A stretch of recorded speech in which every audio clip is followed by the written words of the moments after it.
How would you describe a man who keeps his eyes on the past while his hands work modern magic? Well, you'd say he was a friend of ours out in 21 Country. Eric Olson reports. You're looking at a perfectionist at work, as you will always see when Fort Wayne artist Steve Vachon is in his studio. I mean, it's the making that keeps you going, you know. It's like the final product, but it's the making. The Fort Wayne native and Fort Wayne Art School grad tried his hand at painting and metalsmithing, but clay has been his first love since he was a kid in grade school.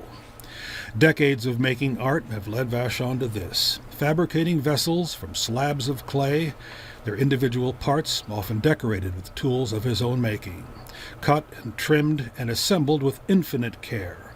The results speak for themselves. They're gorgeous. Magnificent shapes with colored glazes Vachon makes himself. The work is meticulous and breathtaking, and often inspired by ancient history. A lot of my influence there is ancient pieces, the Oriental pieces, and then Aztec and pre-Columbian things, and then contemporary things too. I kind of mix some ideas from that in too. These graceful geometric vessels sit on the shoulders of Vachon's past creative impulses. However far back you go in his career, you find the same perfection, the same dramatic inspiration at work. These delightful fantasy pots were inspired by ancient Oriental spirit vessels. I admire the way he explores the shapes and the finishes.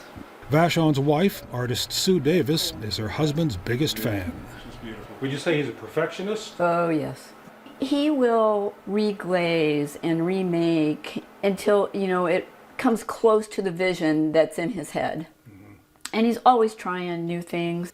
It's not possible to describe Steve Vachon's work without gushing like a smitten teenager, but this brilliant, painfully shy artist has brought together the ancient and the modern, the outrageous and the sublime, and created dazzling love letters to the timeless human impulse to make art.